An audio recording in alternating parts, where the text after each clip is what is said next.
confirming the nomination of NASA's next administrator, an update on a commercial crew mission, and remembering a spaceflight pioneer.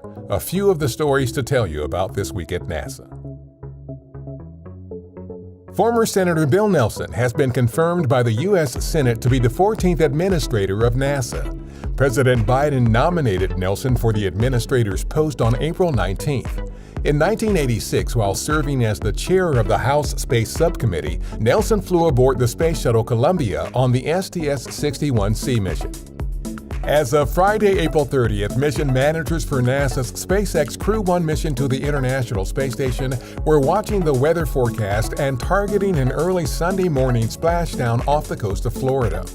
Crew 1 is the first of 6 crewed missions NASA and SpaceX will fly as part of our Commercial Crew program, which has worked with the U.S. aerospace industry to return launches of astronauts on American rockets and spacecraft from American soil. NASA is remembering former astronaut Michael Collins, who passed away April 28th. He served as the command module pilot on Apollo 11, remaining in orbit, while crewmates Neil Armstrong and Buzz Aldrin took the first human steps on the lunar surface. Before that, he flew aboard Gemini 10, the 8th mission in a series of spaceflights between the Mercury and Apollo programs that helped pave the way for the moon landings. In the years following his spaceflights, Collins often spoke about the profound impact seeing Earth from space had on him. Well, I think the main thing about flying in space and then looking back and seeing a tiny little fragile blue and white globe, and it makes you think about our earthly problems with a slightly different perspective. We have to do a better job of taking care of what we have. We have to do a better job of getting along with each other. We have to do a better job of protecting, nurturing this tiny little fragile planet. In a statement on the passing of Collins, acting NASA Administrator Steve Jurczyk said, "His legacy will always be as one of the leaders who took America's first steps into the cosmos, and his spirit will go with us as we venture toward farther horizons." Michael Collins was 90 years old.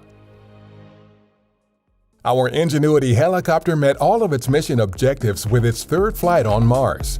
During a virtual briefing on April 30th, the Ingenuity team discussed plans to push the limits of the rotorcraft for the remainder of its flight campaign.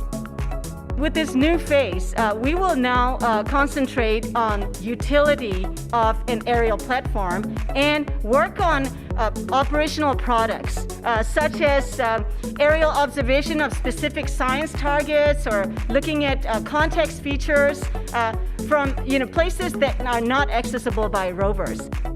Ingenuity is a technology demonstration that landed on Mars February 18th with our Perseverance rover to perform a series of test flights over a 30 Martian day experimental window.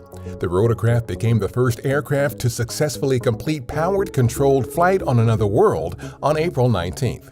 On April 27th, the core stage for the Space Launch System, or SLS rocket that will send our uncrewed Artemis 1 mission to the Moon, arrived at our Kennedy Space Center in Florida aboard the agency's Pegasus barge.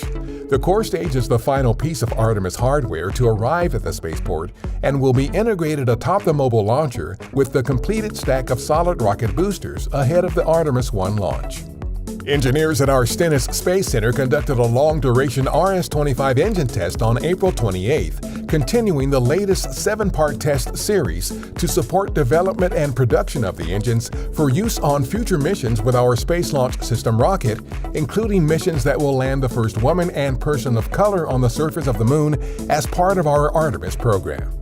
That's what's up this week at NASA. For more on these and other stories, follow us on the web at nasa.gov/twan.